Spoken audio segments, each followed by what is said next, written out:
Hi. Well, I just got back from Bikers Night, which is being held just down the lane, right opposite me. There's the bus stop I use to go on my a lot of my bus adventures, shopping and what have you. And one of the advantages of being in town, really. And tonight there's a Bikers Night at Tewkesbury Rugby Club, which is just down this lane on the right there, called Gander Lane. It's at the end of the lane. And I set out. I was using my Ulanzi J2 microphones because I thought, they got noise cancellation on them. So I thought I'd be able to go to the bikers night and comment and cut out, the background noise of, or dampen down the background noise of revving engines and what have you. But when I got back and downloaded the files I made, there's no sound at all. I don't know what happened there because the Ulanzi J2s work fine with my iPhone and the Flow, although I didn't use the Insta360 Flow after this, but there we go. So we're going to go along to the bike meet, but I'm afraid it's going to have to be a talk over, and we won't hear any of the glorious engines. You'll just have to imagine the engines. Right, here we are at the bike meet. We've arrived, and you can see the rugby posts in the background. And I just walked along the lines of bikes, actually. Here's a Yamaha. I think that's an MT9, MT09, maybe an MT07. Don't know. Might be smaller than that. It's quite an old one.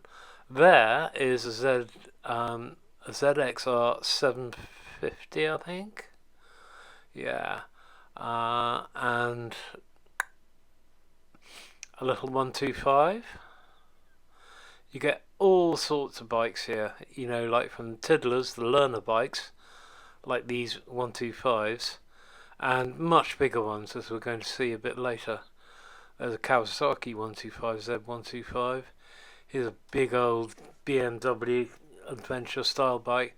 I must admit, that sort of bike doesn't really appeal to me at all, but each to their own. What's that?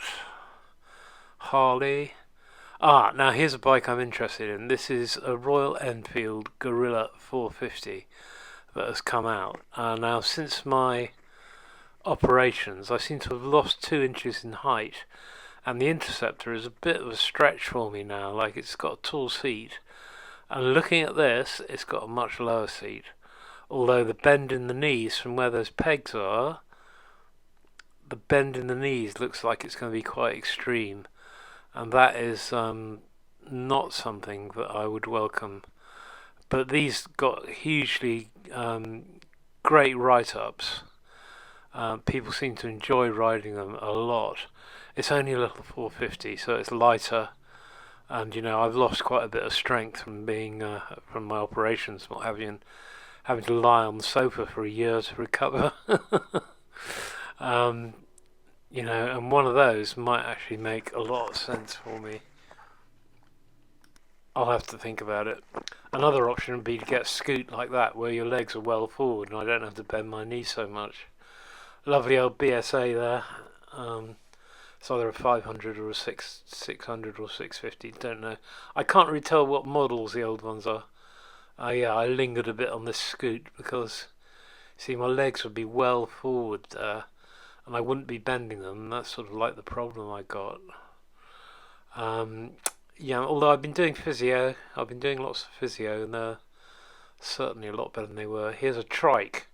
Not a huge fan of trikes, I must admit, because you don't have any of the advantages of a motorbike. I suppose you're out in the open air, but you've got all the disadvantages of a car. You can't filter or anything like that. So this one is absolutely lovely, lovely condition. Here we go. What we got? Some sort of Honda. What is that? Don't know what that is. Yeah, I don't know what that is. Another scoot, little learner bike. Nothing wrong with learner bikes. An older Triumph, I think. But again, very nice. Now here's some of my favourites. These are BSA Bantams. And the ex-Royal Mail ones, the Telegraph boys, they used to use these. Bantam 125s, BSA Bantam 125s. That's why it's got E2R on the side of it, the old Queen's insignia.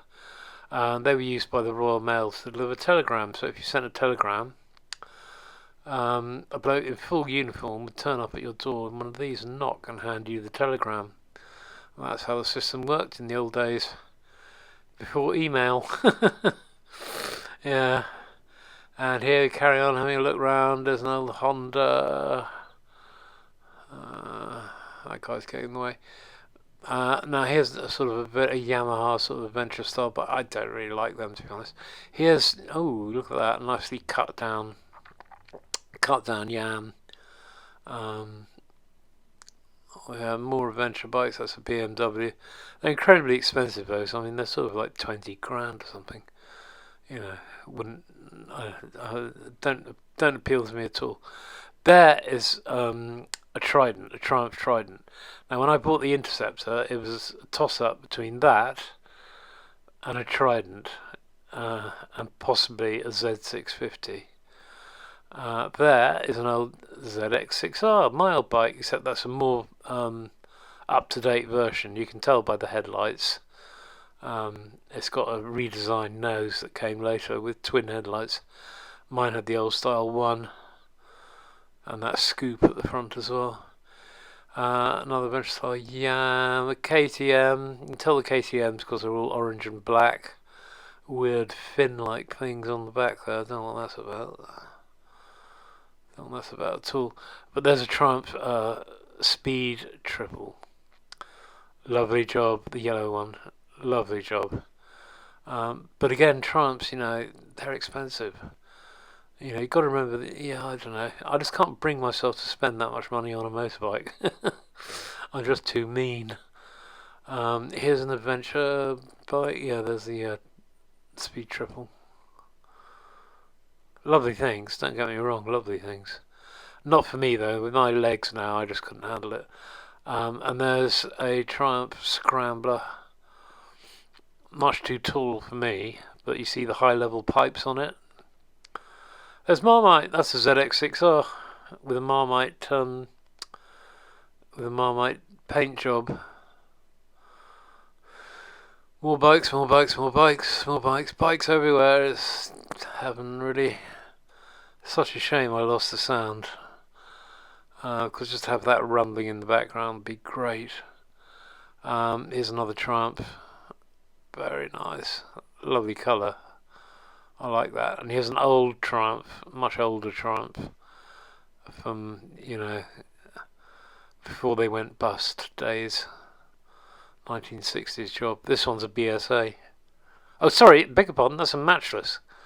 Yeah, that's a Matchless. Grand old make. Used to make them in London. But they went bust along with everyone else in the British bike industry when the Japanese came along.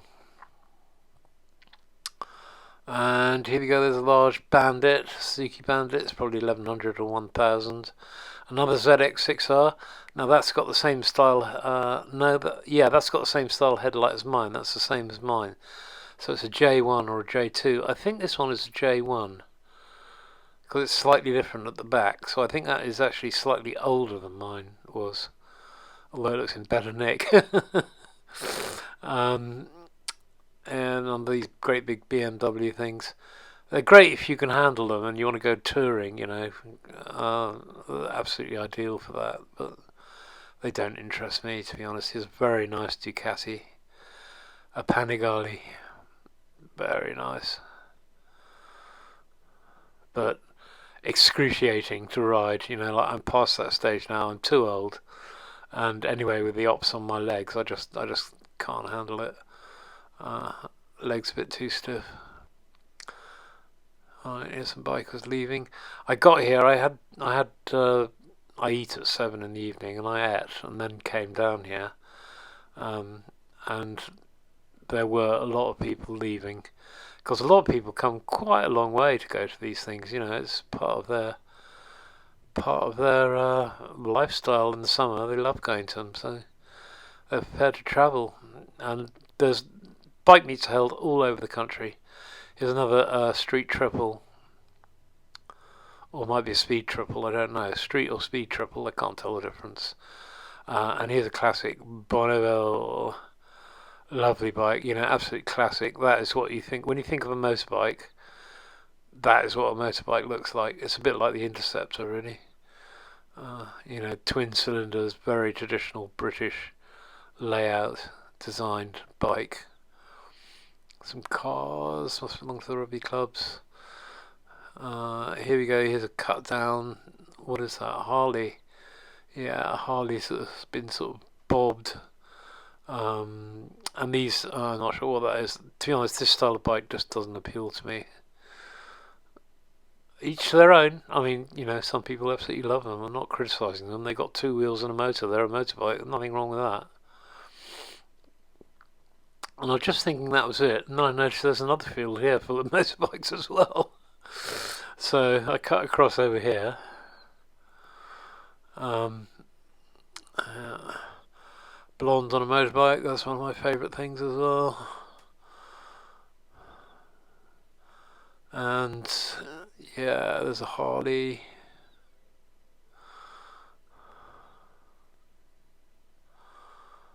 Yeah, very nice. There's a bright red Kawasaki, not a traditional Kawasaki colour, it has to be said, but there we go. Nothing wrong with that at all.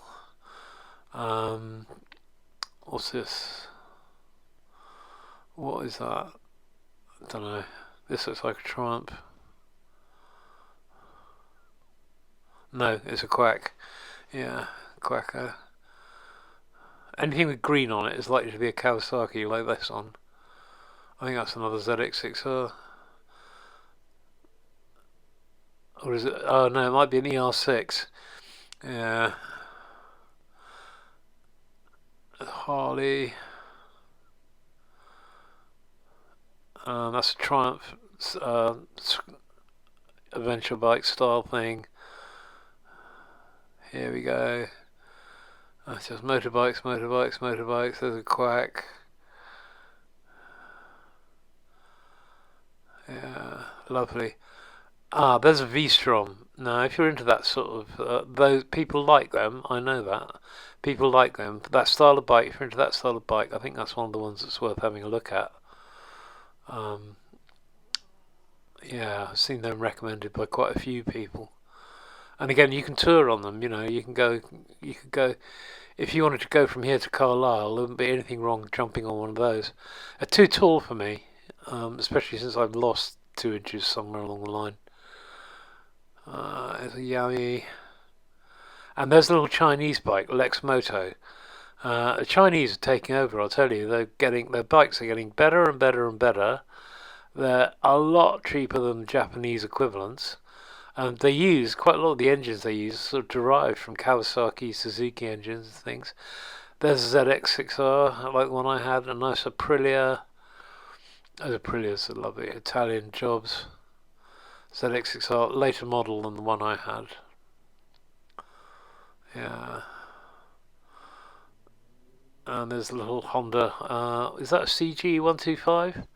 Nothing wrong with that. If you want to bimble around, there's absolutely nothing wrong with that whatsoever. In fact, I've just been watching a video this evening about this incredibly large bloke called Rob Little, who's in his 70s and weighs about 20 stone. And he's just uploaded a video where he sets off for France on a little Yamaha 125, SR125. It's a remarkable sight and absolutely fair play to him. Yeah, and here over there's the rugby club, and there's, you see all the bikers hanging around having a social. Now I didn't go mingle at all because I forgot to bring any money. They got people, wandering around collecting money, and I forgot to bring any, so I thought I'd better, tactically avoid them. Now there's a Kawasaki Z650. That was another possibility.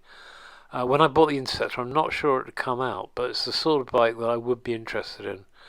Yeah, Z650, very nice. Although, sort of very run-of-the-mill, nothing outstanding about it, just very, very competent, I think you'd say. Here's a Rocket 3. Triumph Rocket 3, enormous. You see, I mean, very nice in a way, if you're into that sort of thing. Look at the size of that rear tyre. Now imagine getting the bill for having to replace that. How long would that last? With all that horsepower on tap, how long would that size tyre last, and what would be the cost of replacing it? You know, it's got to be a few £100 just for that one tyre alone.